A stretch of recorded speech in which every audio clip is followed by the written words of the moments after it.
Hari itu langit nampak mendung, seperti menyesuaikan suasana hati Hendra yang suram. Ia duduk sendirian di depan warung kopi, menatap kosong ke arah jalan yang nampak sibuk. Wajahnya kusut dengan mata yang sembab, dan rambutnya berantakan tak terurus. Di sakunya hanya tersisa uang 3.000 rupiah, yang hanya cukup untuk membeli segelas kopi. Hidupnya benar-benar hancur, dan semuanya bermula dari satu hal, yaitu judi online. Awalnya Hendra hanya iseng, memasang taruhan kecil demi sensasi kemenangan yang tak seberapa. Tapi seperti kebanyakan orang lain, Hendra terjebak terlalu dalam. Ia mengalami kekalahan, lalu menaruh uang taruhan lebih banyak, dan berharap untuk menang. Tapi yang didapat hanya kekalahan demi kekalahan. Sampai akhirnya ia terlilit hutang. Hendra memiliki hutang dengan nominal yang luar biasa. Tak tanggung-tanggung Hendra berhutang hingga ratusan juta rupiah. Penagih hutang datang hampir setiap hari, mengetuk pintu kontrakannya dengan kasar. Teriakan mereka membuat tetangga resah, hingga pemilik kontrakan mengusirnya. Dan dalam waktu semalam, Hendra resmi menjadi gelandangan. Ia membawa tas ransel lusuh, berisi pakaian seadanya dan satu laptop tua. Tak ada lagi tempat yang mau menerimanya. Kedua orang tuanya sudah lebih dulu memutus hubungan dengannya. Mereka tidak mau memiliki anak yang suka berjudi. Waktu itu Hendra masih sombong, masih yakin akan menjadi kaya dari berjudi. Tapi sekarang, ia hanya bisa menunduk malu jika mengingat semua kesalahannya. Dunia seperti tak memberikan celah untuknya bernapas. Di saat semua orang sibuk mengejar hidup, Hendra hanya sibuk bertahan dari kehancuran. Ia tidur berpindah-pindah tempat. Kadang dia tertidur di pos ronda, atau di sudut musola yang sepi. Perutnya sering kosong tanpa sesuap nasi, bahkan tubuhnya mulai terlihat kurus. Ia tidak pernah menyangka akan jatuh miskin sedalam ini. Hingga suatu hari, ia bertemu kembali dengan dua orang sahabat lamanya. Pertemuan itu terjadi tanpa rencana, di sebuah lapak penjual angkringan di pinggir jalan. Seseorang menepuk pundaknya dari belakang dan menyebut namanya. Suara yang begitu familiar bagi Hendra. Hendra menoleh dan langsung mengenali wajah itu. Dia adalah Sugeng, dan di belakangnya ada Diki yang sedang memesan kopi untuk mereka bertiga. Mereka dulunya teman satu SMA. Tapi sudah lama tak bertemu. Sugeng kini tampak jauh lebih rapi, mengenakan jaket kulit dan celana jeans yang mahal. Diki pun demikian, memakai jam tangan mengkilap dan membawa mobil keluaran terbaru. Sementara Hendra, tak ubahnya seperti pengemis jalanan. Sugeng menepuk pundaknya lagi, lalu mengajak Hendra untuk duduk. Dia menanyakan mengapa Hendra bisa seperti ini, dengan tatapan tak percaya melihat kondisi temannya. Hendra hanya tersenyum pahit. Ia tidak punya banyak tenaga untuk menjelaskan semuanya. Tapi akhirnya, ia menceritakan semuanya dengan perlahan. Tentang semua hutang-hutangnya, tentang judi online dan keluarga yang membencinya. Sugeng dan Diki saling pandang, lalu tertawa kecil. Di sini mereka bercerita bahwa apa yang dialami oleh Hendra pernah mereka rasakan. Hendra hanya terdiam memandang mereka dengan kebingungan. Sugeng kembali bercerita bahwa mereka berdua telah menemukan jalan keluar dari semua masalah itu. Hendra termenung mencerna perkataan Sugeng. Dengan perlahan Hendra menanyakan bagaimana caranya. Diki sontak berucap bahwa apa yang mereka gunakan saat ini merupakan hasil dari ritual pesugihan. Kata pesugihan itu langsung membuat Hendra merinding. Ia pernah mendengar desas-desus soal pesugihan, tapi tak pernah benar-benar percaya. Hendra kembali bertanya, apakah pesugihan itu meminta tumbal nyawa? Diki tersenyum tipis dan mengatakan bahwa tidak semua pesugihan menuntut tumbal nyawa. Namun cukup dengan keberanian, maka semua masalahmu akan selesai. Di sini Hendra semakin penasaran, dan coba menggali informasi dari kedua sahabatnya itu. Sugeng lantas mendekati Hendra dan berbisik bahwa mereka melakukan kawin pesugihan dengan Nyai Puspa. Hendra terdiam mendengar nama Nyai Puspa diucapkan oleh Sugeng. Sugeng coba meyakinkan Hendra bahwa Nyai Puspa bukan sekedar lelembut biasa. Dia bisa memberikan kekayaan tanpa perlu menumbalkan darah. Hendra nampak semakin bingung dengan apa yang diucapkan oleh Sugeng. Diki lalu mengatakan jika tumbalnya adalah tubuhmu sendiri.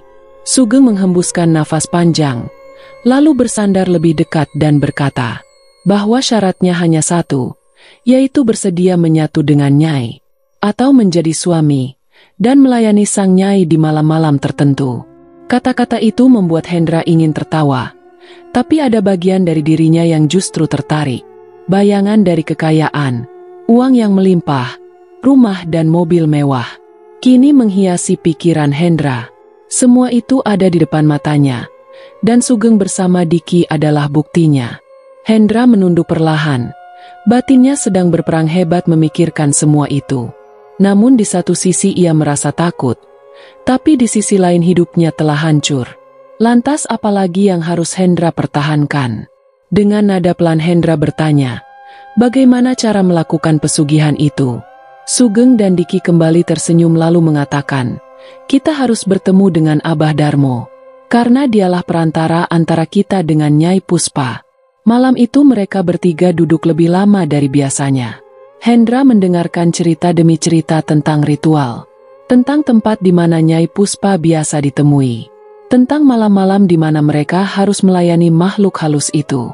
Semua cerita itu terdengar seperti dongeng, tapi wajah Sugeng dan Diki tidak sedang bercanda. Dan hati Hendra secara perlahan mulai terbuka. Mungkin inilah jalan terakhirnya. Besok malam, mereka sepakat untuk berangkat bersama ke tempat Abah Darmo, menuju ke sebuah desa terpencil, di pinggir hutan sebelah utara Pulau Jawa. Hendra tidak tahu apa yang menantinya di sana. Tapi satu hal yang pasti, hidupnya tak akan pernah sama lagi. Perjalanan itu dimulai di pagi buta, saat kabut masih menggantung rendah. Hendra perlahan menaiki mobil mewah milik Sugeng. Diki duduk di kursi belakang, sibuk mengutak-atik ponsel miliknya. Suasana di dalam mobil cukup hening, seakan mereka sepakat untuk tidak membicarakan apapun. Sugeng lalu menoleh ke arah Hendra dan mulai bicara. Jika seandainya mereka sampai di sana, Hendra diminta untuk tetap diam dan mengikuti semua perintah Abah Darmo. Hendra hanya mengangguk pelan lalu kembali menatap keluar jendela. Mobil itu melaju melewati jalanan sempit, menyusuri hutan yang terasa semakin mencekam. Bahkan sinyal ponsel tidak dapat menembus rimbunnya pepohonan di sana. Diki akhirnya angkat bicara. Suaranya lirih namun terdengar jelas. Diki mulai bercerita. Awal mula dirinya bisa melakukan pesugihan dengan Nyai Puspa. Kala itu usianya belum genap 22 tahun.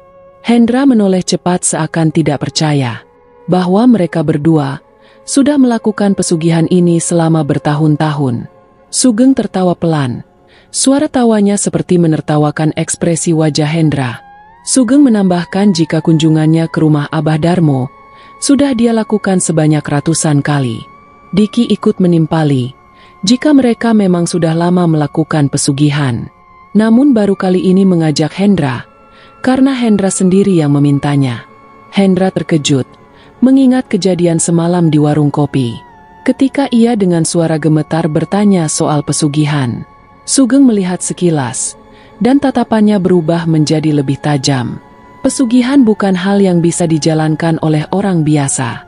Nyai Puspa bukanlah makhluk yang bisa kamu permainkan, ucap Sugeng sambil menatap ke arah Hendra. Perjalanan mereka memasuki sebuah desa kecil, yang tersembunyi di balik lebatnya hutan. Penduduk desa menatap mereka dengan tatapan kosong. Tak terlihat anak-anak sedang bermain, yang ada hanya kesunyian di antara rumah-rumah penduduk. Hendra merasa bulu kuduknya berdiri, sejak mereka melewati gapura, yang dihiasi sebuah janur kuning yang mulai mengering. Diki juga mengatakan bahwa dulu dirinya sempat takut, namun ketika tumpukan uang dan emas dia dapatkan, semua rasa takut itu seketika menghilang, berganti dengan rasa senang dan bahagia. Beberapa jam berlalu hingga akhirnya Sugeng menghentikan mobilnya di depan sebuah rumah panggung yang tampak tua dan lapuk. Terlihat papan kayu pada dinding rumah itu, penuh dengan noda hitam seperti pernah terbakar. Dan di depan rumah, duduk seorang pria tua dengan tubuh kurus dan tatapan yang tajam. Hendra menelan ludah saat pria itu tersenyum, dan memperlihatkan deretan gigi yang mulai menghitam. Sugeng lantas turun dari mobil, dan memperkenalkan Abah Darmo kepada Hendra. Hendra sempat ragu sejenak, lalu kembali mengikuti mereka dari belakang. Abah Darmo bangkit perlahan dari duduknya dan menyambut mereka tanpa suara. Dengan wajahnya yang keriput, Abah Darmo menyapa Sugeng dan Diki. Tanpa aba-aba Sugeng lalu berucap bahwa Hendra sudah siap menjalani ritual pesugihan. Tatapan Abah Darmo langsung beralih ke arah Hendra. Matanya seperti membaca isi pikiran Hendra. Hendra hanya menunduk, seolah takut melihat sorot mata Abah Darmo yang tajam. Abah Darmo berkata bahwa ritual ini bukan mainan, dan menanyakan kesanggupan Hendra dalam menjalankannya. Hendra mengangguk pelan, meski hatinya gemetar ketakutan. Abah Darmo lantas membalikkan badan, dan berjalan perlahan masuk ke dalam rumah. Dan tanpa diperintah, Sugeng dan Diki langsung mengikutinya. Hendra mengikuti di belakang, meski langkahnya mulai terasa berat. Rumah itu dipenuhi bau kemenyan yang begitu menyengat. Dindingnya penuh dengan kain hitam, dan lukisan gadis cantik yang tidak pernah Hendra lihat. Di tengah ruangan ada satu meja kayu kecil, dengan mangkuk tanah liat berisi darah yang mengering.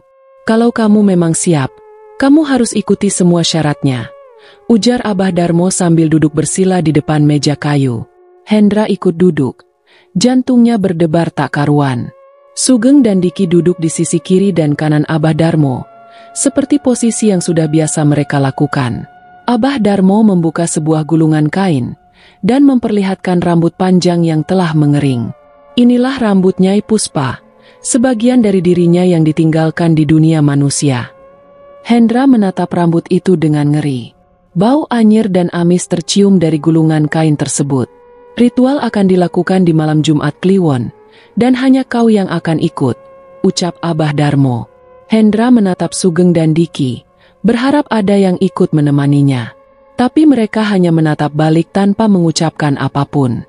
Mulai sekarang kamu harus puasa bicara, mulai dari matahari terbenam di hari ini, sampai di malam ritual. Kamu juga tidak boleh makan apapun kecuali dari tanganku. Dan kalau nanti dia datang, kamu harus terima seluruh wujudnya. Kalau kamu takut, jangan dilanjutkan. Abah Darmo memberikan perintah sekaligus peringatan untuk Hendra. Hendra mengangguk pelan, dalam hatinya berkecamuk rasa takut, dan keinginan untuk hidup kaya raya. Abah Darmo tertawa pelan, seolah dia dapat membaca apa yang dipikirkan oleh Hendra. Namun suara tawanya terasa dingin dan penuh makna. Hari itu Hendra memutuskan untuk tetap melanjutkan jalan yang sudah terbuka di hadapannya. Meski ia sadar bahwa semua pintu menuju hidupnya yang lama, kini sudah tertutup rapat. Malam itu, udara di desa terasa lebih dingin dari biasanya. Awan hitam menggantung berat di langit, seolah menyimpan rahasia kelam yang akan segera terkuak. Suara angin menyusup di celah pohon yang menjulang tinggi, membawa aroma tanah basah dan daun kering. Hendra berdiri di depan rumah Abah dengan tubuh sedikit gemetar. Bukan karena dingin, tapi karena rasa takut yang mulai menjalar di dalam dada. Di sampingnya Sugeng dan Diki tampak tenang, seperti sudah terbiasa menghadapi malam mencekam seperti ini. Abah keluar dari dalam rumah, dengan memakai busana peranakan berwarna hitam, berlapis kain berwarna merah tua. Wajahnya tetap datar, tapi sorot matanya dalam dan tajam, seolah bisa menembus isi hati siapapun yang menatapnya. Sudah waktunya, ucap Abah pelan, namun nadanya mengandung kekuatan, yang membuat bulu kuduku berdiri. Hendra menelan ludahnya, lalu mengangguk meski kakinya terasa berat untuk melangkah. Mereka bertiga mengikuti Abah, yang membawa lentera tua berapi kecil, menyusuri jalan setapak menuju hutan. Langkah kaki mereka nyaris tak terdengar, seperti tertelan oleh gelapnya malam. Pepohonan menjulang di sekitar mereka, dan suara burung serta serangga saling bersahutan, seperti nyanyian alam yang mengerikan. Hendra mencium bau kemenyan dari dalam kantong kain yang dibawa Abah. Dalam hati ia bertanya-tanya seperti apa sosok Nyai Puspa, yang selama ini hanya disebutkan dalam bisikan dan mitos. Diki berjalan paling belakang, sambil membawa kendi tanah liat yang berisi air keramat. Sementara Sugeng memegang seikat bunga 7 rupa. Setelah menempuh sekitar setengah jam perjalanan, mereka sampai di sebuah tanah lapang yang dikelilingi pohon beringin tua. Tempat itu nyaris tak ada kehidupan, dan udara terasa lebih berat, seperti dipenuhi energi gaib yang tak terlihat. Abah berhenti di tengah hutan, dan mulai menggambar lingkaran besar di tanah menggunakan kapur putih. Di dalam lingkaran itu, ia menaruh bunga 7 rupa, kendi air dan seikat rambut yang Hendra berikan sebelumnya. Lepaskan semua logika dunia, mulai sekarang, hanya nyali dan niatmu yang bicara, ujar Abah sambil menaburkan abu dari wadah perunggu ke dalam lingkaran. Hendra menatap lingkaran itu dengan perasaan takut dan keinginan untuk cepat kaya. Abah mulai melantunkan mantra dengan suara pelan, namun berdentum di udara malam yang dingin. Api lentera tiba-tiba meredup, lalu membesar dengan sendirinya, seperti mendapat dorongan dari sesuatu yang tak terlihat. Hendra merasakan tubuhnya bergetar, dan telinganya mulai berdenging pelan. Abah meminta Hendra duduk bersila tepat di tengah lingkaran, sementara Sugeng dan Diki berdiri di luar lingkaran menghadap ke arah yang berbeda. "Jangan pernah keluar dari lingkaran," kata Abah dengan tegas menatap mata Hendra. "Lihat hanya ke depan dan tunggu sampai dia datang." Hendra mengangguk pelan, meski jantungnya berdegup begitu kencang. Mantra terus dilantunkan, dan suasana di sekitar berubah semakin menyeramkan. Kabut mulai turun perlahan dari celah pohon, menyelimuti Hendra dengan lembut namun dingin. Tiba-tiba tercium bau kembang melati yang begitu menyengat, padahal tak ada satupun bunga melati di sekitar mereka. Lalu terdengar suara langkah kaki perempuan, pelan namun jelas, seperti kaki yang menginjak daun kering. Hendra mencoba tetap fokus, meski dari sudut matanya ia bisa melihat sosok putih perlahan mendekat. Langkah itu berhenti tepat di hadapan Hendra, namun Hendra masih menahan diri untuk tidak melihatnya. "Angkat kepalamu," suara perempuan itu terdengar lembut, namun ada nada perintah yang dingin di dalamnya. Hendra mengangkat wajahnya perlahan, dan di sanalah dia berdiri, seorang perempuan berwajah sangat cantik namun tidak wajar. Kulitnya putih pucat, matanya merah samar, dan senyumnya tipis seolah menyimpan berjuta rahasia. Rambutnya panjang menjuntai hingga menyentuh tanah, hitam pekat dan berkilau seperti malam. Tubuhnya hanya dibalut kain putih, yang membungkus lekuk tubuh indahnya dengan samar. "Hendra, aku sudah lama menunggumu," ucap perempuan itu dengan suara lembut namun menyimpan ancaman. Hendra menatap Nyai Puspa dengan kagum bercampur rasa ngeri. Kecantikan perempuan itu terlalu sempurna, tapi justru karena itulah terasa menakutkan. Wajahnya seolah tak bergerak, seperti topeng hidup yang hanya menampakkan senyum tipis.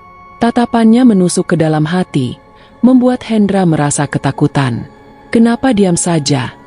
tanya Nyai Puspa sambil mendekat dengan langkah ringan tanpa suara. Suasana malam itu terasa membeku, seolah waktu berhenti berputar. "Aku siap," jawab Hendra terbata-bata, meski dirinya belum benar-benar yakin. Nyai Puspa tertawa pelan, suaranya seperti suara koin yang terjatuh. Hendra menunduk, mencoba menenangkan detak jantungnya yang menggila. Nyai Puspa membungkuk perlahan, wajahnya mendekat ke telinga Hendra. "Kau akan jadi milikku malam ini." Lalu angin kencang menerpa mereka berdua. Api lentera mendadak mati menyisakan kegelapan. Namun di tengah kegelapan itu, tubuh Nyai Puspa justru tampak bersinar samar, seperti dilumuri cahaya rembulan. Abah melanjutkan bacaan mantra dengan suara yang kini lebih lantang, seolah bersaing dengan angin malam. Sugeng dan Diki tetap diam, berdiri tegap meski wajah mereka tampak tegang. Tangan Nyai Puspa bergerak lembut, namun membawa hawa dingin yang menakutkan. Nyai Puspa meminta Hendra menutup matanya, agar penyatuan dapat segera dilakukan. Dalam sekejap tubuh Hendra menjadi kejang. Hawa panas menjalar dari kepala hingga ke ujung kaki. Hendra berteriak dalam diam, tak bisa menggerakkan tubuhnya meski ingin melarikan diri. Jiwanya seperti ditarik ke alam gaib, yang menyisakan kegelapan, penuh dengan bisikan aneh yang tak bisa dimengerti. Suara perempuan menjerit, suara bayi menangis, dan suara lolongan hewan bercampur menjadi satu. Di dalam kegelapan itu, Hendra melihat banyak bayangan pria tanpa wajah, berdiri di belakang Nyai Puspa. Mereka semua mengenakan kain putih, dan tubuh mereka dipenuhi bekas luka. seolah pernah mengalami penderitaan yang sama. Meski tanpa mata, satu persatu bayangan itu menatap Hendra. Lalu tiba-tiba semuanya menghilang, dan Hendra tersadar kembali di dalam lingkaran ritual. Keringat membasahi tubuhnya, nafasnya sesak dan seluruh tubuhnya gemetar hebat. Di hadapannya Nyai Puspa masih berdiri, tapi kini wajahnya berubah drastis.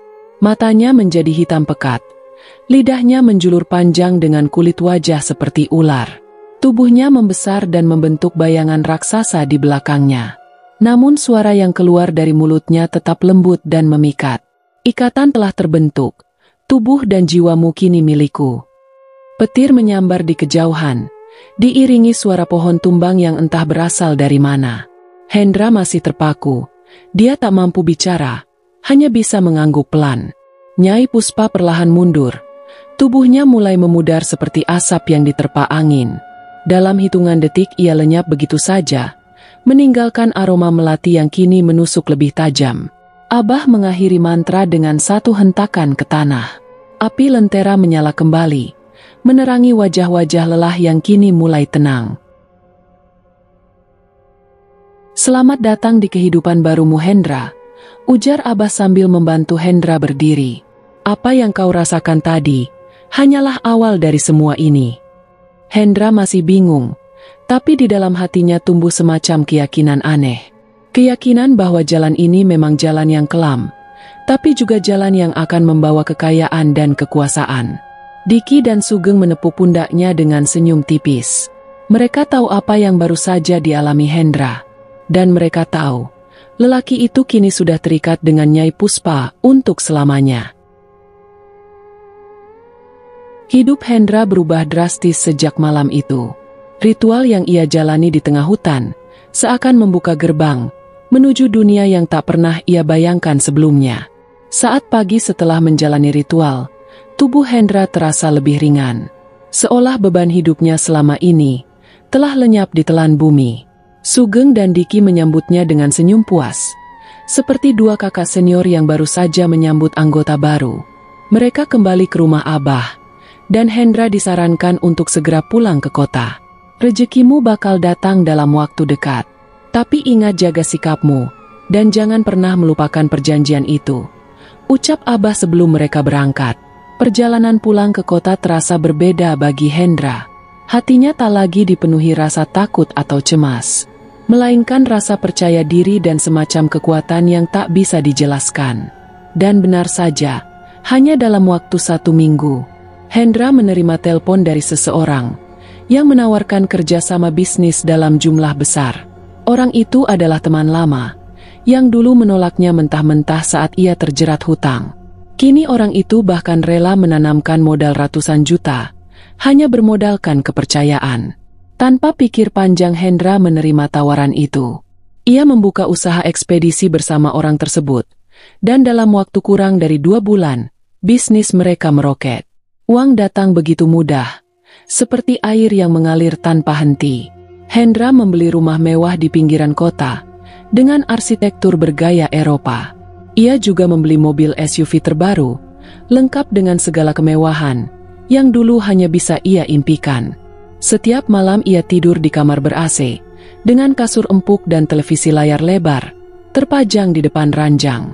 Tak ada lagi suara bentakan dari pemilik kontrakan, atau ancaman dari tukang tagih. Kini yang ada hanyalah suara lembut dari pelayan rumah tangga, dan bunyi mesin ATM saat ia menarik uang. Hendra juga mulai dikenal di lingkungan barunya. Ia tampil sebagai pengusaha muda sukses, yang rendah hati dan murah senyum. Orang-orang menyukainya, anak-anak muda mengidolakannya, dan para janda memandangnya penuh harap. Namun di balik semua itu, hanya Sugeng dan Diki yang tahu harga yang telah dibayar Hendra untuk semua kemewahan itu.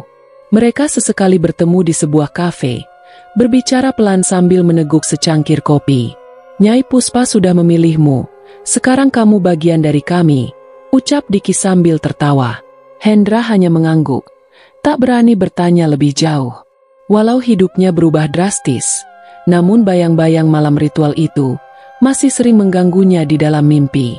Ia sering terbangun dengan keringat dingin, membayangkan wajah Nyai Puspa yang cantik sekaligus mengerikan, menatapnya dari balik kegelapan. Namun semua itu sirna saat pagi datang, dan saldo rekeningnya bertambah lebih banyak. Suatu hari dalam sebuah acara amal, Hendra bertemu dengan seorang perempuan cantik bernama Ratih. Ratih adalah relawan di sebuah yayasan sosial yang bergerak di bidang pendidikan. Wajahnya bersih, tutur katanya lembut dan ada aura keibuan yang memancar darinya. Hendra langsung jatuh hati kepadanya. Ia mulai mendekati Ratih dengan segala cara. Dari mengirimkan bunga, mengajaknya makan malam, hingga menyumbang besar ke yayasan tempat Ratih bekerja. Usaha Hendra tak sia-sia. Dalam waktu 3 bulan, Ratih menerima lamaran Hendra. Mereka menikah dalam sebuah pesta mewah di Hotel Bintang 5. Dihadiri para pengusaha, pejabat dan tokoh masyarakat. Sugeng dan Diki hadir malam itu, berdiri agak jauh, tersenyum samar melihat sahabat mereka melangkah lebih jauh ke dalam jerat pesugihan. Malam itu Nyai Puspa hadir dalam wujud yang tak terlihat. Saat Hendra dan Ratih bersulang di depan tamu, angin dingin tiba-tiba berembus di tengah aula. Lilin di atas meja bergoyang ringan, seolah ada sosok tak kasat mata yang lewat di antara keramaian. Tak ada yang menyadari kecuali Hendra, yang merasakan bulu kuduknya meremang. Saat telinganya seolah mendengar bisikan lembut. Hendra menoleh ke kanan dan ke kiri, tapi tak ada siapapun. Ia memaksakan tersenyum di hadapan para tamu, sementara jantungnya berdegup tak karuan. Malam itu ia tahu, kebahagiaannya harus dibagi dengan Nyai Puspa. Dan sejak hari itu, hidup Hendra tak hanya dihiasi kemewahan, tapi juga bayangan perempuan dari dunia lain, yang telah ia satukan dalam ritual terlarang. Ratih tidak tahu apapun. Ia hanya tahu bahwa suaminya adalah pria sukses, yang penuh perhatian dan penyayang. Mereka menjalani pernikahan dengan penuh cinta dan kebahagiaan. Namun bagi Hendra, pernikahan ini bukan hanya tentang cinta, tapi juga tentang menjaga keseimbangan antara dua dunia. Satu dunia yang nyata, dan satu lagi penuh kegelapan dan janji darah. Di balik senyumannya, Hendra mulai belajar menyembunyikan ketakutan. Karena ia tahu, kebahagiaan seperti ini tidak akan bertahan selamanya. Ia hanya bisa berharap bahwa Nyai Puspa tidak akan menuntut lebih dari apa yang telah ia berikan. Tapi jauh di dalam hatinya, Hendra mulai merasa harga dari pesugihan itu akan terus naik seiring waktu yang berjalan. Dan entah kapan, Nyai Puspa akan menagihnya kembali dengan cara yang tak pernah bisa ia duga.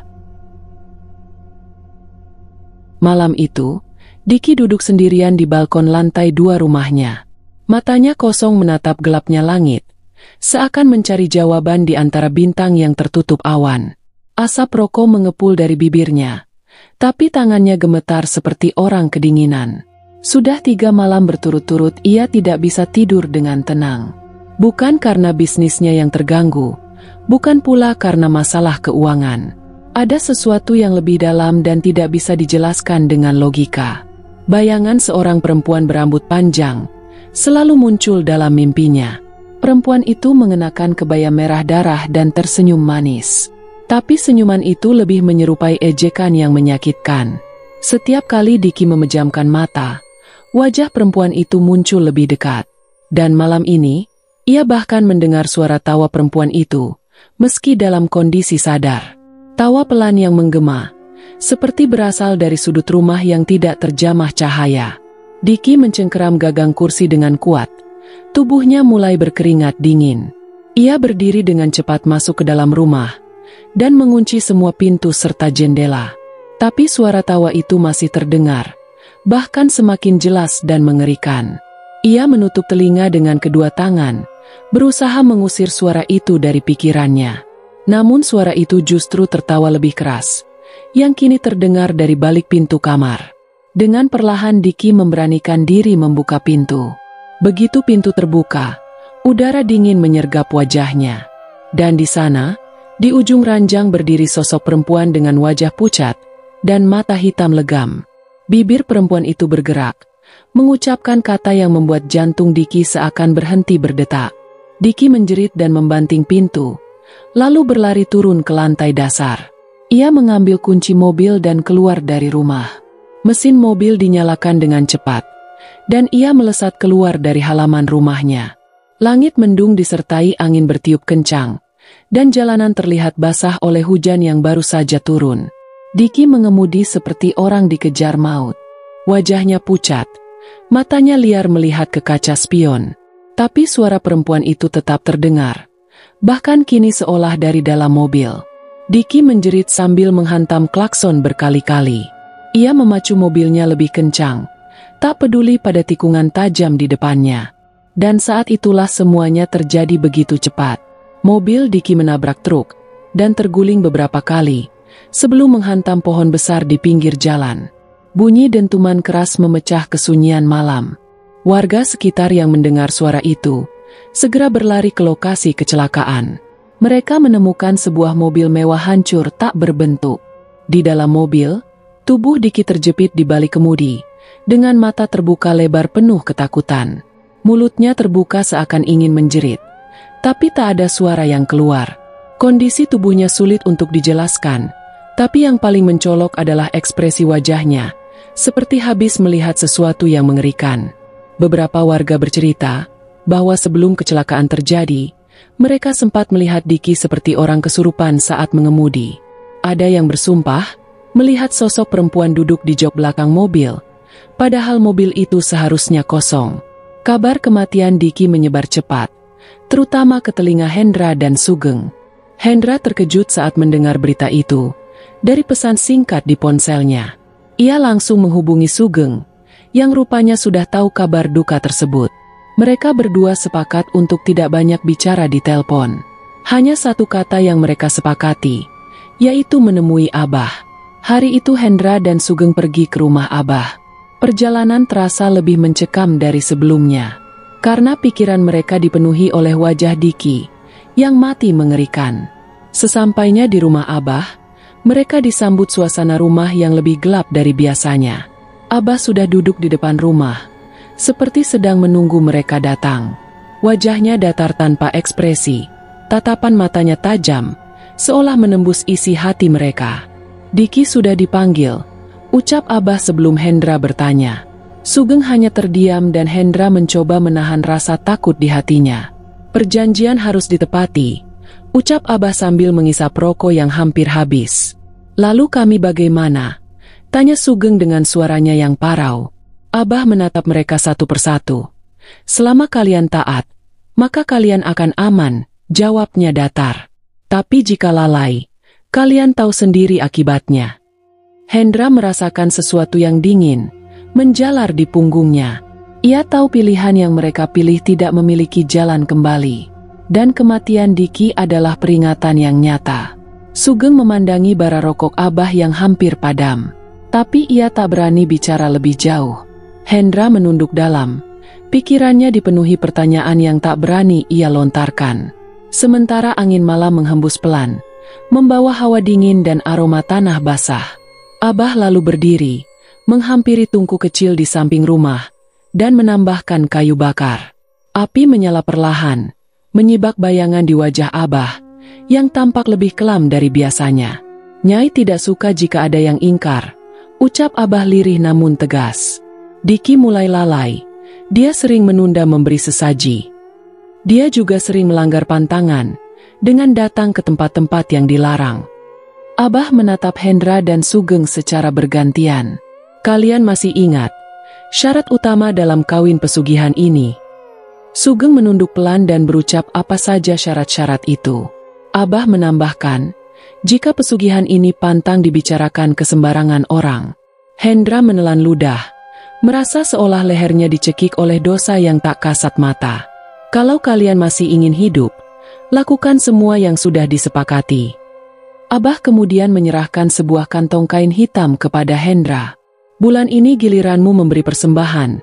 Letakkan di tempat biasa, di malam purnama sebelum tengah malam, dan jangan sampai membuat Nyai marah. Hendra menerima kantong itu dengan tangan gemetar, dan Sugeng berdiri perlahan, seakan ingin mengakhiri percakapan yang terlalu mencekam. Setelah mereka berdua berpamitan, Abah hanya mengangguk tanpa menatapnya. Hendra ikut berdiri, dengan kantong hitam masih dalam genggamannya. Sebelum mereka pergi, Abah memberi peringatan terakhir. Jangan coba menipu Nyai, dia bisa datang kapan saja tanpa peringatan. Perjalanan pulang lebih sunyi dari sebelumnya. Tak ada musik di dalam mobil. Tak ada suara percakapan antara Sugeng dan Hendra. Masing-masing larut dalam pikirannya. Dibayangi wajah Diki yang mati mengenaskan. Sesampainya di rumah, Hendra langsung menyimpan kantong hitam itu di lemari kamarnya. Ia duduk di ranjang, menatap kosong ke arah dinding. Bayangan sosok perempuan berkebaya merah melintas sekilas di pikirannya. Ia memejamkan mata berharap semua ini hanyalah mimpi buruk. Namun dalam diam ia tahu, tidak ada jalan keluar. Nyai Puspa tidak pernah mengampuni pengkhianatan, dan malam purnama tinggal menyisakan 5 hari lagi. Udara terasa pengap, seolah ada sesuatu yang menekan dari langit. Sugeng duduk termenung di ruang tamu, memandangi dinding kosong dengan tatapan kosong. Ia sudah tidak bisa tidur sejak kematian Diki. Bayangan wajah sahabatnya masih terus menghantui benaknya. Di malam sebelumnya, Sugeng sering mendengar suara tangisan dari kamar belakang. Padahal rumah itu hanya dihuni oleh Sugeng seorang diri. Kadang suara tangisan itu berubah menjadi tawa mengerikan. Sugeng mencoba menenangkan diri, mengira semua itu hanya halusinasi. Namun semakin hari, suara tangisan itu semakin nyata. Suatu malam, saat ia hendak mematikan lampu kamar, ia melihat bayangan perempuan berdiri di sudut ruangan. Rambutnya panjang menjuntai, wajahnya pucat dan matanya menatap tajam ke arahnya. Sugeng terdiam, tubuhnya kaku seperti batu. Bayangan itu tak bergeming, hanya berdiri dan menatap tanpa suara.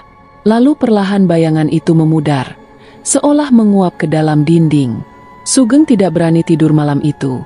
Ia duduk di pojok kamar sambil memegang tasbih. Meski hatinya tidak yakin dengan apa yang ia lakukan. Sejak kejadian itu Sugeng menjadi sangat pendiam. Ia jarang keluar rumah. Bahkan untuk belanja kebutuhan pun ia memilih memesan lewat ojek online. Para tetangga mulai merasa curiga dan khawatir.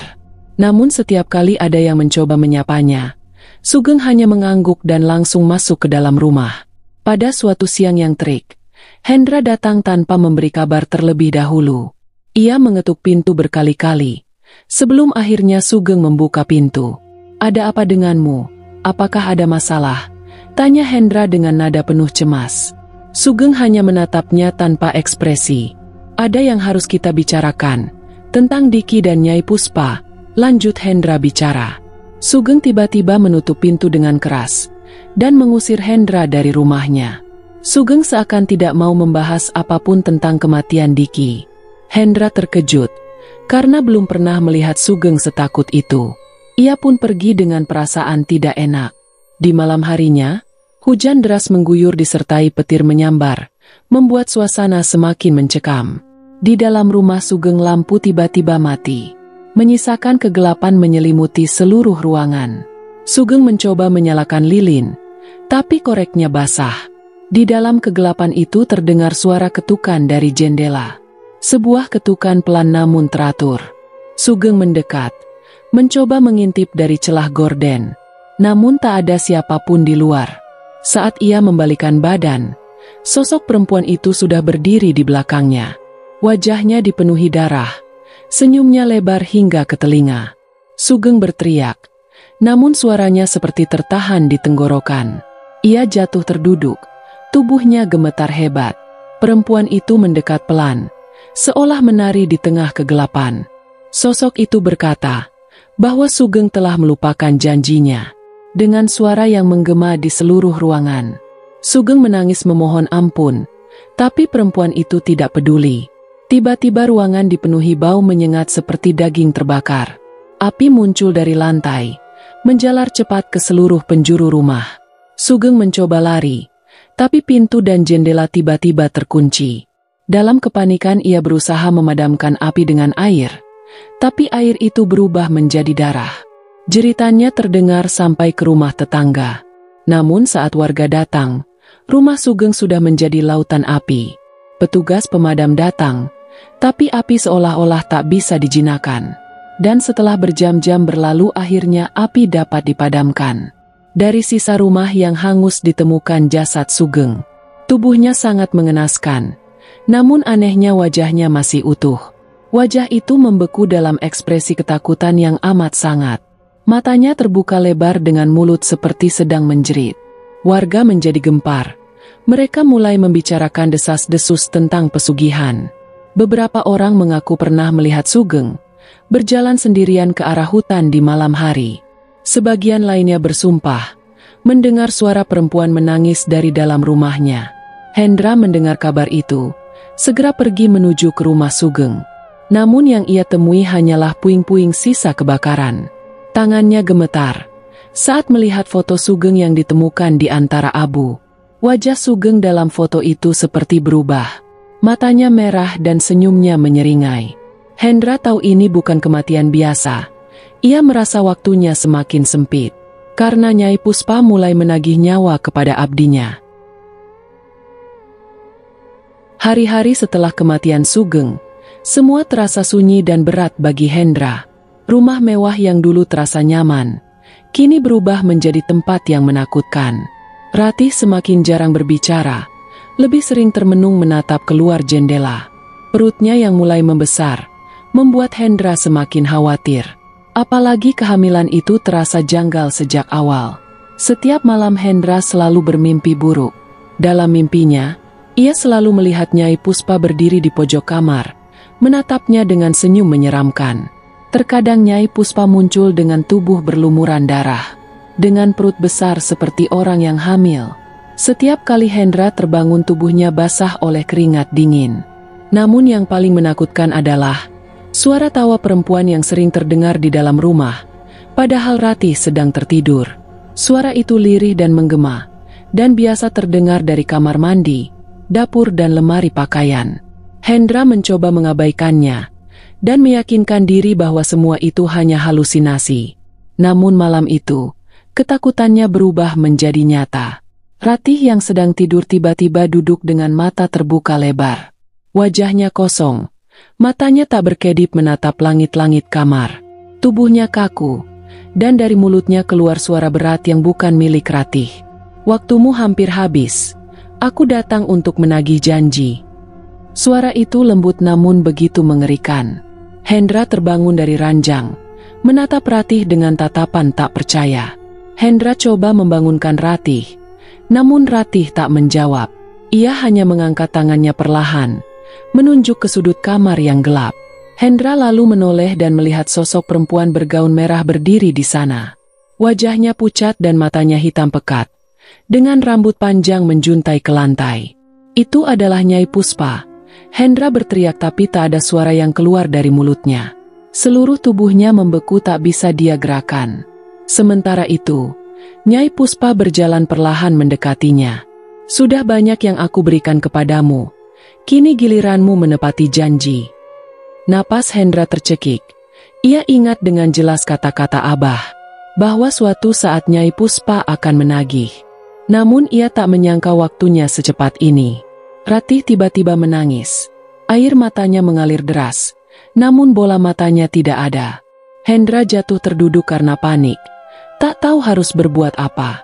Nyai Puspa kini berdiri tepat di depannya, menunduk dan menatapnya tajam. Aku ingin anakmu Hendra. Anak itu adalah darahku. Hendra menggelengkan kepala.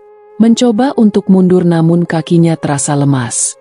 Hendra hanya dapat memohon agar Nyai Puspa tidak mengambil anaknya.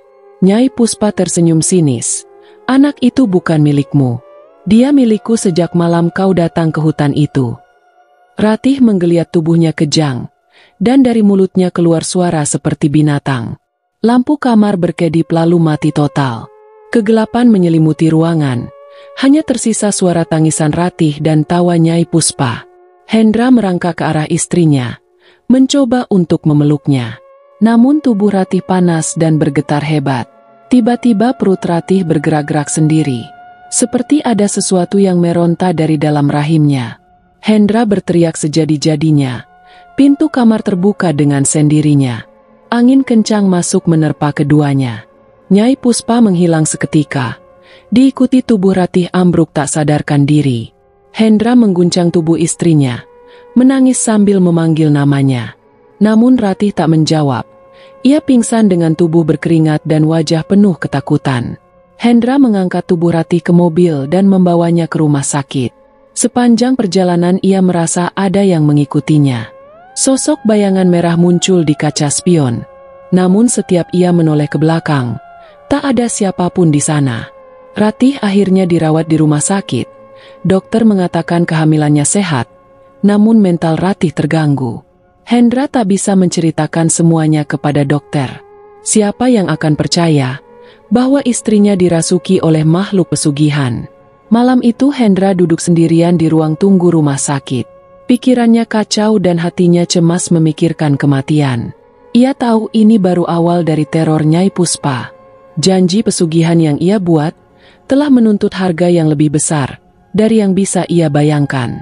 Dan kini anak dalam kandungan Ratih adalah bagian dari perjanjian pesugihan itu. Hendra tahu ia harus mencari cara untuk memutus rantai tumbal ini sebelum semuanya terlambat. Sebelum Nyai Puspa benar-benar mengambil segalanya darinya. Langit mendung menaungi rumah megah milik Hendra. Ratih yang tengah mengandung 5 bulan, duduk termenung di teras rumah, memandangi suaminya yang kini lebih banyak diam. Sudah beberapa hari ini Hendra mengurung diri di kamar. Wajahnya pucat, tubuhnya lemas dan tak nafsu makan. Namun yang paling mengerikan adalah aroma busuk yang mulai menyebar dari balik pintu kamarnya. Awalnya Ratih mengira itu hanya bau dari makanan basi. Tapi setelah 2 hari, bau itu makin menyengat, seperti daging busuk yang dibiarkan membusuk di tengah panas. Ratih mencoba mengetuk pintu kamar, namun Hendra hanya menjawab dengan suara serak dan lemah. Ratih menahan tangis.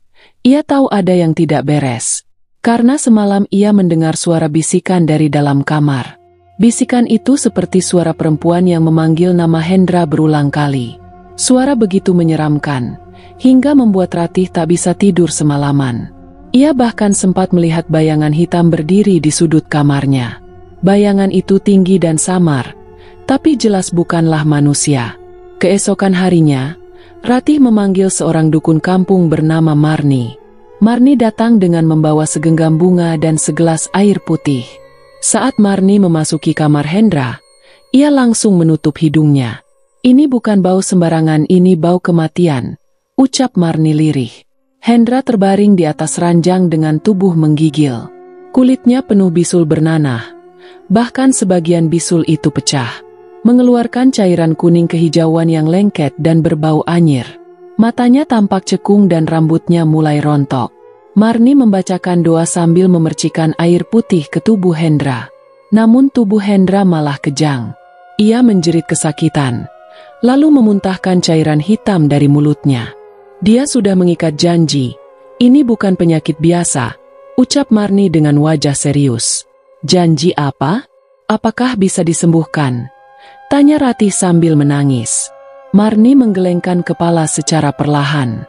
"Ini pesugihan, kutukan dari janji yang tak ditepati." Ratih terdiam dengan tubuh gemetar. Ia mulai teringat kejadian aneh sejak Diki dan Sugeng meninggal dunia. Apakah ini giliran Mas Hendra? Ia merasa seluruh dunia menutup diri padanya. Marni menyarankan agar Hendra dibawa ke padepokan kiai di luar kota. Namun Hendra menolak. Dia tidak mau Nyai Puspa murka dan mencelakai Ratih bersama anaknya. Suara Hendra terdengar seperti desahan makhluk sekarat. Hari demi hari, kondisi tubuh Hendra semakin mengenaskan. Bisul-bisul itu makin banyak dan makin besar. Setiap malam Ratih mendengar suara jeritan Hendra yang membuat bulu kuduknya berdiri. Kadang terdengar suara tawa perempuan diikuti dengan suara benda jatuh. Terkadang Ratih melihat Hendra berbicara sendiri sambil menatap sudut kosong kamar. Ia menyebut nama Nyai Puspa berulang kali dan memohon agar dia tidak mengganggu Ratih bersama anaknya. Ratih tak sanggup lagi. Ia pergi ke rumah Abah di desa terpencil tempat semua ini bermula. Ia mengetuk pintu rumah Abah dengan panik. Namun yang membuka bukan Abah, melainkan seorang anak kecil berwajah pucat. Anak itu menatap Ratih tanpa ekspresi, lalu menunjuk ke arah hutan. "Abah ada di sana." Ratih menelusuri jalan setapak menuju hutan dengan langkah ragu. Hutan itu gelap, meski hari masih siang. Sesampainya di tengah hutan, ia menemukan Abah sedang duduk bersila di depan batu besar. Ini sudah waktunya Nyai Puspa menagih janji. Dan kamu harus siap dengan segala kemungkinan. Abah membuka mata dan menatap Ratih dengan tajam. Apa maksud Abah? Hendra sedang sakit parah. Aku juga sedang hamil, jadi tolong bantu kami. Abah tak menjawab dan hanya menunduk. Bayi itu bukan sekedar anak. Ia bagian dari perjanjian pesugihan. Ratih membekap mulutnya sendiri. Tubuhnya gemetar mendengar perkataan Abah. Abah berucap bahwa Nyai Puspa sudah memilih calon penerusnya, yang kini ada di dalam rahim Ratih. Ratih berlari menuju mobil. Dia memutuskan untuk kembali ke rumah.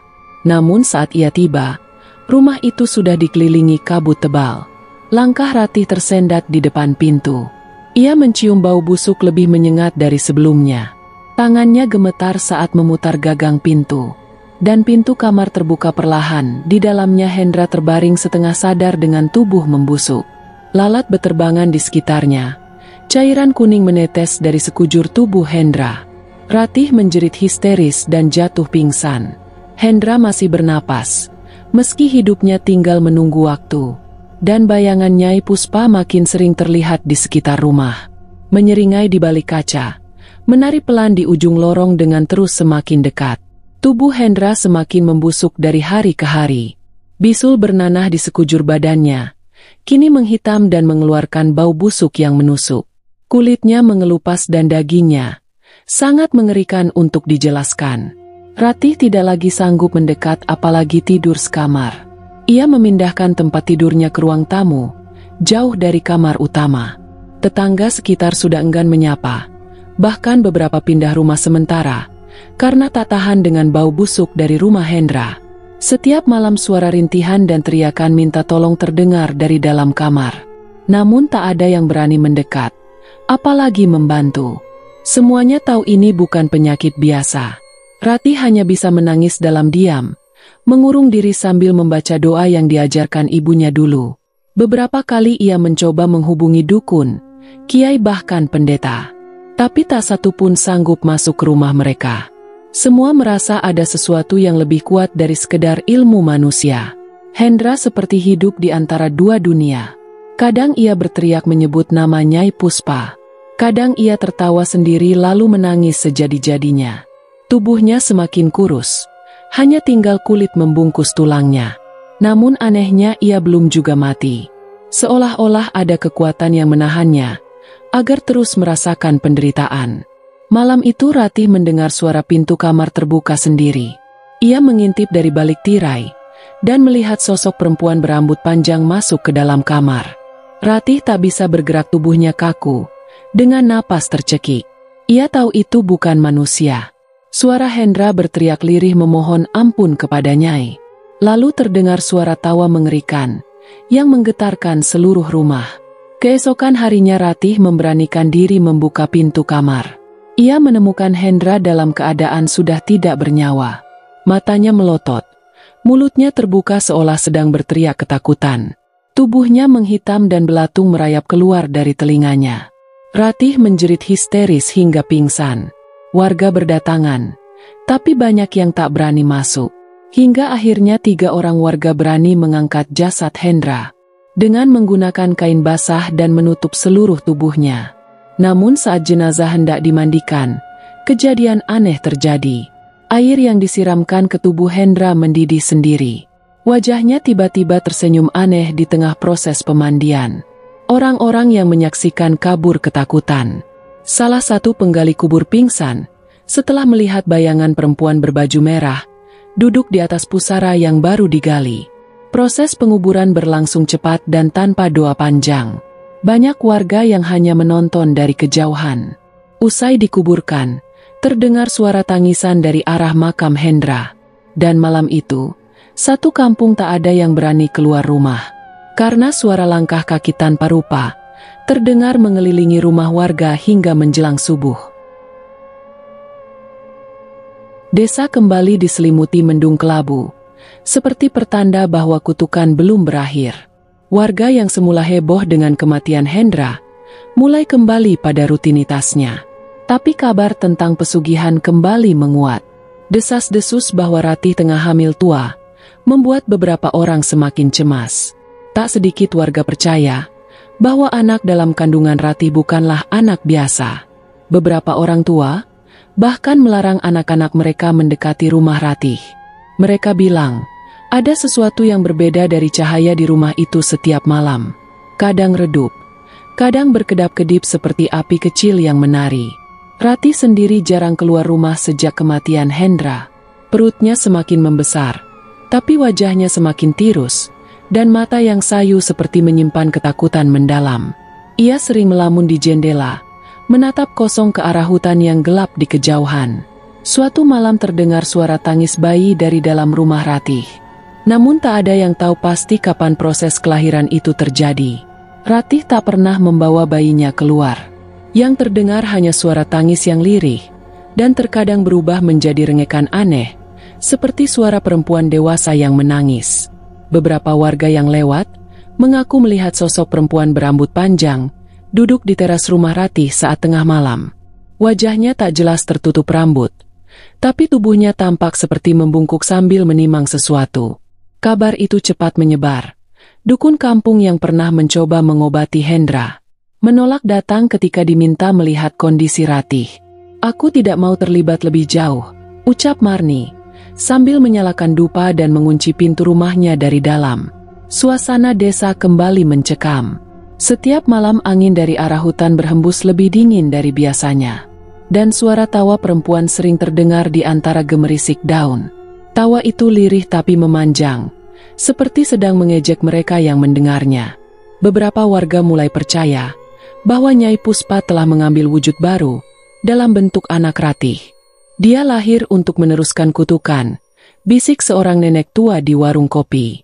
Tak ada yang berani membantah, karena beberapa orang yang pernah membantah suara tawa itu ditemukan sakit tanpa sebab keesokan harinya. Abah masih hidup. Ia tetap tinggal di gubuknya di pinggir hutan, tak jauh dari tempat pertama kali Hendra melakukan ritual. Ia tak pernah bicara pada siapapun lagi, namun pada malam tertentu, ada yang melihatnya duduk di depan gubuk, membakar dupa sambil membacakan mantra. Beberapa orang percaya, Abah sedang memanggil calon suami baru untuk Nyai Puspa. Ritual pesugihan itu belum selesai dan kutukannya belum terputus. Dan suara tawa perempuan dari pinggir hutan terus terdengar setiap malam, menandakan bahwa Nyai Puspa masih haus akan jiwa-jiwa baru.